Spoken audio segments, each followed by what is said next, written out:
Here we go. It's time to look at even more patch notes. I hope you guys aren't tired of patch notes because, yeah, we've got even more of them. If you can believe that. It's not as many as last time, so don't worry, this won't be too long. But we've got a few more things to change. And one of the things that we noticed in the last patch notes is that nothing got changed to Spectre. Spectre was unbelievably dominant in PvP in the last month of Tournament Tournament, with teams running 2 of them in a lot of the top teams, and top players even saying that the only reason they didn't run 3 Spectres was simply because there aren't enough Thief mains to actually fill that many slots in a group. And we actually see some solid changes here. We do. Okay, we do.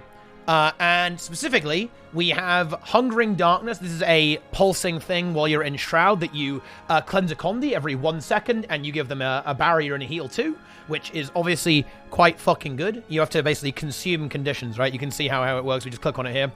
If you consume a condition, right, it will actually heal.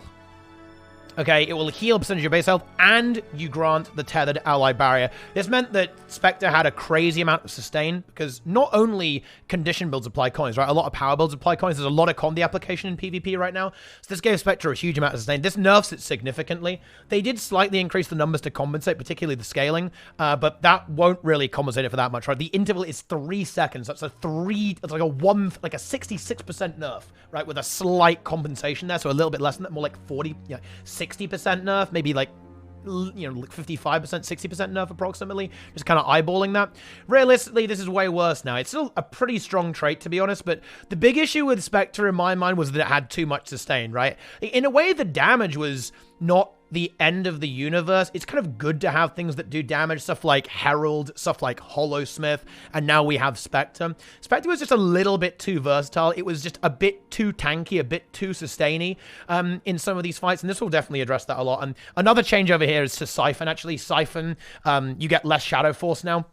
25% goes down to 15%, and lower slow. The slow is really annoying, so it's good. Honestly, 3 seconds might even be a little bit too much. That's still a really powerful effect for how short the cooldown it is, particularly when you stack it up with all of the other abilities that Siphon has at range. It's a very good skill still.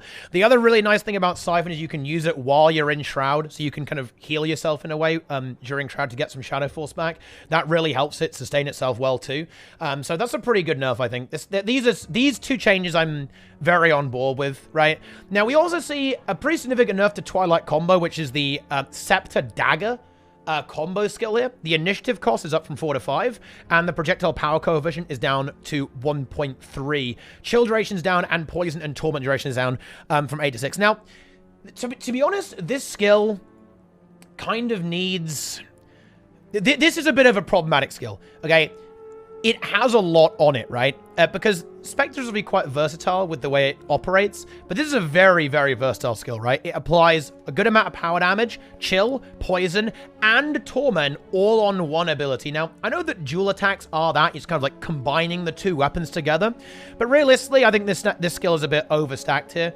And as a result of that, because it's such a powerful skill, it's been nerfed fairly significantly. The initiative cost is going to make it much more prohibitive to use. Bear in mind that Spectre already has lowered initiative when you take the Spectre trait line, so you can't use your skills as often anyway. But I think this might be a design thing, so I think that the suggestion that Syndrina made actually would be really good is more like spreading the Spectre toolkit out a little bit onto the actual weapon and spreading out some of these effects, because right now it's hard to balance his ability because of how much it does. The condition build, and this is the really interesting thing about Spectre, like the condition build was actually was also really strong, and you run a similar setup, right, but with loads of poison application and stuff like that leading into conditions. So reducing the duration here is definitely going to make that build less strong. Look, to be clear, I still think Spectre is still going to be one of the best specs in PvP. I'd be very surprised if Spectre didn't see higher level play, because it is still a very mobile, strong damage option that can also 1v1 efficiently and do really well in 2v2s, 3v3s, and even team fights. So is Spectre going anywhere? No, but I think it will be a lot easier to punish it, right? Because we actually saw this a little bit in some high-level play, is that players would actually focus Spectres, right? Because they don't have the same level of disengage and stealth that a regular thief might have. Say if you're playing a Daredevil, you're not quite as evasive as a Daredevil. Easier to kill. So nerfing the sustain here, I think, is going to make, again, you can punish punish a Spectre more, which is really good, I think. And nothing there's, you could say the damage is maybe a little bit out of whack, maybe a little too much, but I think it's more that it was stacked on this skill too much, and it kind of still is, right? Like, this skill is still a little bit crazy in terms of what it does. So I think maybe a few redesigns to the way the Spectre weapon skills work might be a good way to kind of put some power back into this, because the thing about, the problem with initiative cost, and this is something that, I was talking with Sind about this, here, is that it essentially nerfs the entire build, right? Because Thief has a global resource that it uses for all of its abilities, right?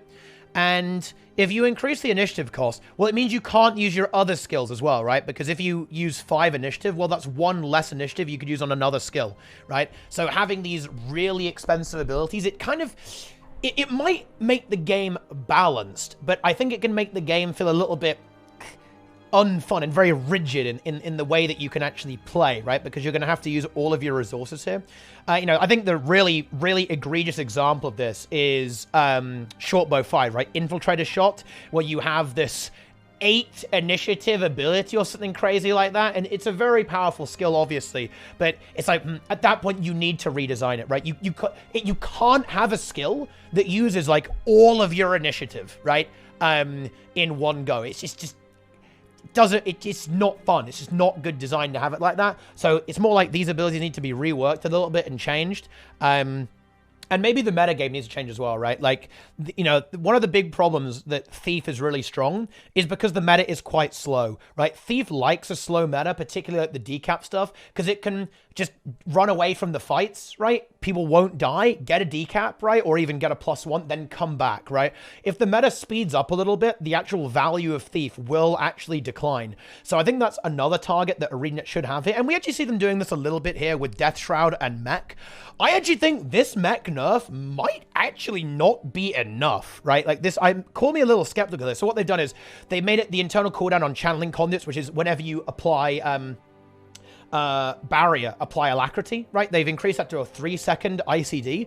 Bear in mind, the duration on this is actually still pretty good. The Alacrity uptime that you'll get from this is still quite strong, right? You're going to proc it every 3 seconds. You have 33% Alacrity uptime. That's arguably too high, considering that you can also get other Alacrity from Crisis Zone 2 and a few other mech abilities. That's arguably still a very strong thing. The really powerful thing about Mech is that all of its cooldowns are so short. Crisis Zone, Shield 5, Shield 4, Mortar Kit, right? All these really potent skills, you can just keep using them again and again and again. Your heal skill is all over the place, right? So I do think this is a good nerf, but I'd still keep an eye on Mech because Alacrity uptime is a very powerful thing, and you'll still have a good amount. I guess it kind of takes it down from 20, like it was basically permanent Alac before this change. You had very high Alacrity uptime, and now it will be significantly less uptime. So I think this is a good change for sure, but I'd still keep an eye on it because it turns out that having 25% skill recharge rate on every single ability, including amazing abilities from Core NG, yeah, it's pretty good. It's real good. And it's pretty meta. But I think this will put, particularly with the changes to the mech getting even less stats, now 20% less stats in PvP again on the previous changes on Tuesday. I think this definitely brings mech a lot more in line, and will hopefully give other duelists a bit more of their, their kind of time to shine here. So I do like that. It's pretty good. And another good change here as well, actually, is Death Shroud. So Necromancer Core Necro has been a bit of a problem. It's just very tanky, right? It very slows the game down. You can, you apply weakness, right? You're very tanky with your Core Necro Shroud with the damage reduction.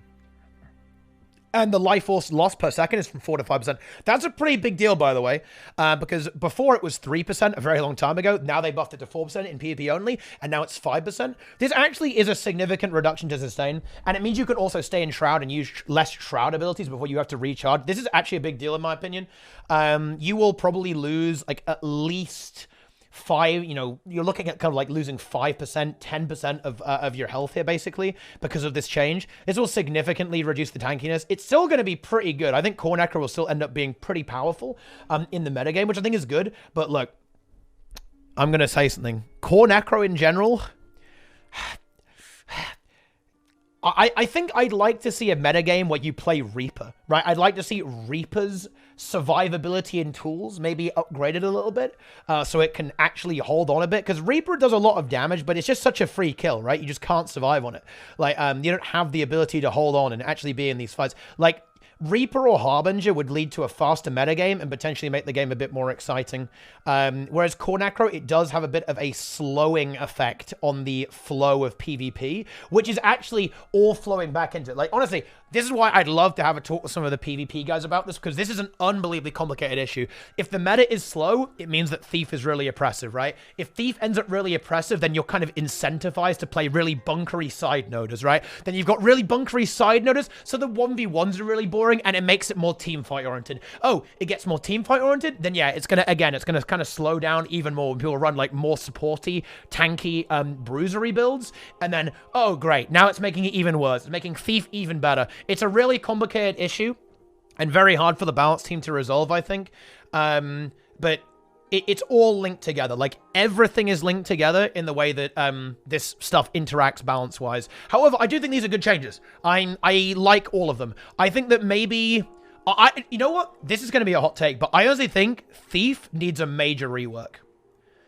And I know that's a scary thing to say, but I do. I think that the kind of the cracks in Thief design kind of show up here a little bit with stuff like Spectre, and the way that Thief is playing right now. Like, stuff like initiative, like 8 initiative for an ability. I'm sorry. Shortbow needs to be changed so you don't do that. And it's not just that, by the way, on Shortbow. Isn't Choking Gas like 6 initiative now as well? In Guild Wars 2, like on Shortbow? And you're like, come on, man. Right, like, that is just... Oh, it's 7! It's 7 initiative! Oh! Like, that is just not fun. That's just not good to have. Like, that's no way to have your class. Using, like, 70% of your resources to use one skill. Like, and don't get me... And do you know what the problem is? It's still a good skill, right? Like, Choking Gas is a really good skill, and so is Infiltrator's Arrow, by the way. And honestly, so is Twilight combo and a lot of other Thief skills. But the problem is just that the way the game, the way that Thief works and the way some of these abilities are designed, it means that they have to be like prohibitively expensive, otherwise they just dominate. Although, having said that, I actually think that the way to balance Thief is actually to change the meta landscape. Because here's the problem, okay? Nerfing Thief doesn't do anything because right now nothing competes with Thief, right? So no matter how bad Thief is, it will always end up being good, right? Because of the way the meta game actually flows, which is this kind of team fight and then decap style that you see from a lot of the teams. It's a bit more, funnily enough, it's a bit more skirmishing these days. You know why that is? Because everyone's running like double Spectre, which is amazing in skirmishes as it turns out. But yeah, I think the meta needs to be changed, right? It needs to be taken away from this very slow team fight style and needs to go into a much more aggressive, slightly faster speed. Not too fast. I don't think you should get one shot because I think that's very hard for new players to learn, but it should certainly be more focused on stuff like 2v2s and 3v3s rather than these like very bunkery 1v1s with, you know, mech v mech and then having like a 4v4 on mid, right? Like that is not what you want. Like that is not a healthy way to have the game. So hopefully we see some other things rising up, stuff like Willbender as Aroma, right? Like some slightly faster classes that can kind of compete with the Thief and get things moving a little bit more, right? Because right now, the meta is scuffed and has been for a long time with the way that Thief ends up playing out. So, yeah. Those are kind of my thoughts on these changes and I guess PvP meta in general. I do think they are good. These are some good changes. I think CMC is doing his best. He's blasting as hard as he can.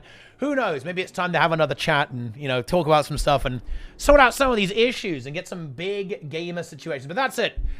Good extra balance patches. And look, there's going to be more too, right? You might go, wow, this isn't enough. Or, oh, this is too much. Well, the good news is that ArenaNet is now balancing the game very regularly, and honestly, I'd expect to see more in 2 weeks, right? And then more 2 weeks after that, and eventually leading into this like larger rework in June, right? At the end of June. That's very exciting stuff. Gotta say it. Good stuff. I love to see that ArenaNet are willing to actually do regular updates. Look, in a way, it's like, how is it even possible? You know, this is weird. This is a very new thing. Like, when do we ever get like balance updates every 2 weeks, right? Pretty crazy. I really hope they actually keep this up and keep tweaking and making the game better, because I think Guild Wars 2, PvP, and World vs. World, they're amazing game modes, and I want to see them do well, and the key to that is making them fun to play and well-balanced. So yeah, that's it. Boom!